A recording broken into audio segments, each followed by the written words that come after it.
jusqu'à 9h, Good Morning Business. Il est 8h20 et c'est Philippe Darmaillan, le président de l'Union des industriels de la métallurgie et d'ArcelorMittal qui est avec nous ce matin sur ce plateau. Bonjour Philippe Darmaillan. Bonjour Christophe. La perspective des prochains jours, c'est l'annonce d'un reconfinement. Vous le savez, ça nous pend au nez. Un reconfinement, est-ce qu'il pourrait toucher l'industrie, l'économie? Est-ce que ça serait supportable? Quoi qu'il en coûte, ne sera jamais un remède aussi bon que de poursuivre l'activité économique partout où c'est possible. Donc oui, il faut se mettre cette règle que l'arrêt de l'économie, comme on l'a vu au premier confinement, serait une catastrophe dont on aurait encore plus de mal à se relever.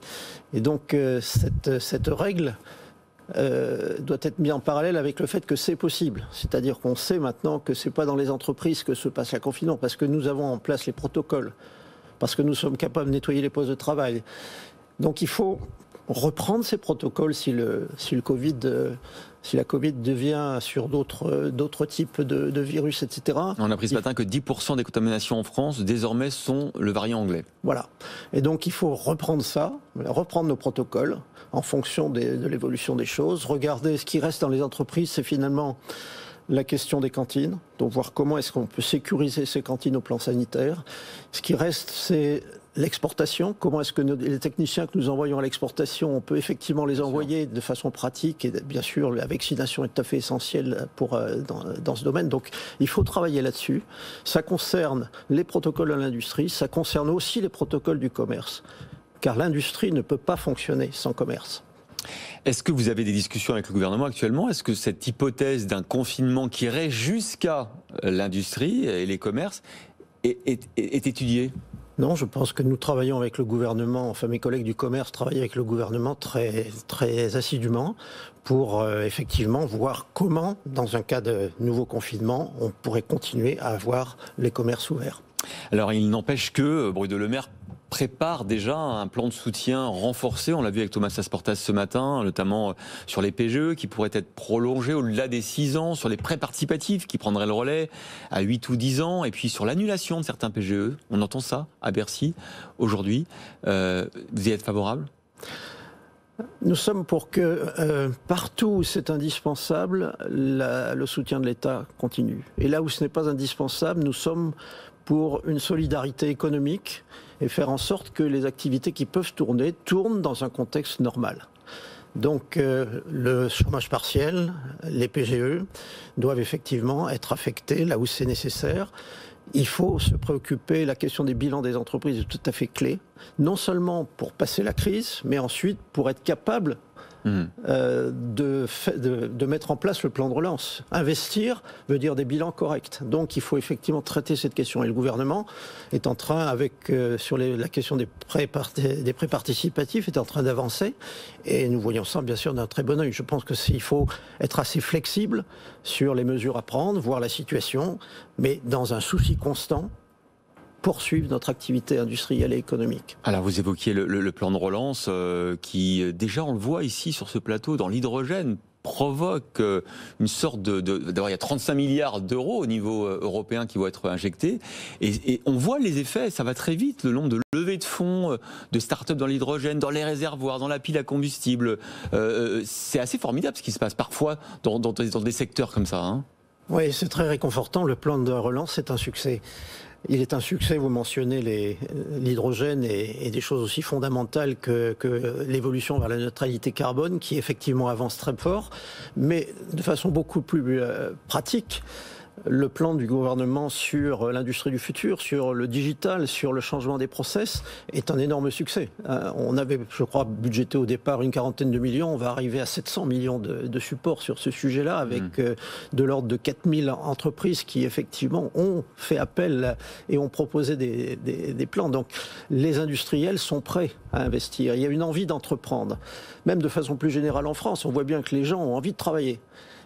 Et donc il faut soutenir cela dans un contexte sanitaire qui doit être réexaminé en permanence. Alors il y a des économistes qui réclament encore plus pour le plan de relance, l'OFCE par exemple, qui propose 100 milliards de plus, qui dit on peut très bien s'endetter de 100 milliards en plus, on passerait de 122% du PIB à 127%. Ça vous fait sourire? Oui, pourquoi ne pas s'arrêter là? Oui. Non, il faut, je pense, c'est l'activité, encore une fois, le quoi qu'il en coûte est effectivement une notion tout à fait importante que le président de la République a mis en avant, mais il ne sera jamais un remède aussi fort que l'activité économique. Là, vous demandez le droit de travailler et d'investir.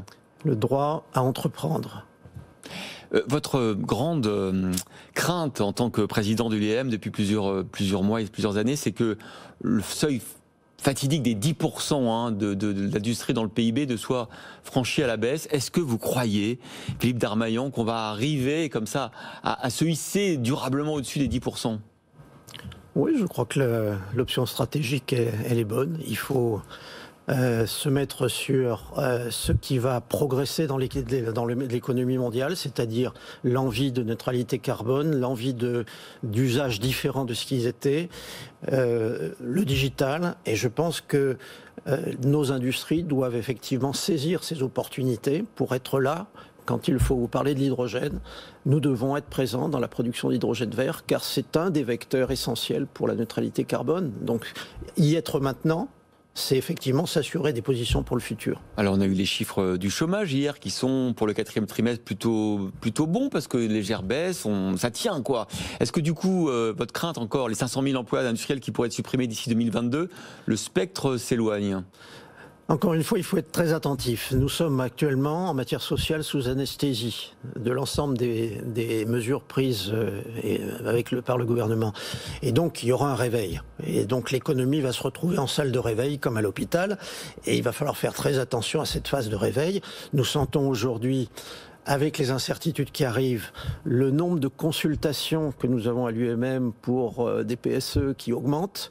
Donc cela prouve que les entreprises tiennent pour le moment, et la confiance dans l'avenir est essentielle dans leur décision, oui ou non, de réduire leur structure.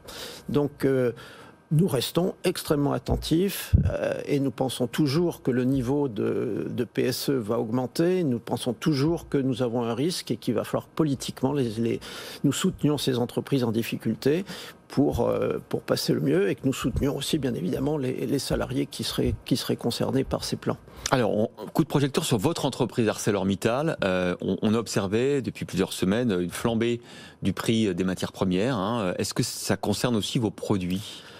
Je pense que l'ensemble des économistes, et en particulier les économistes de l'acier, ont reproduit le premier confinement, assimilé le premier confinement à la crise de 2008-2009. Ouais. Et en fait, le rebond a été spectaculaire après le premier confinement.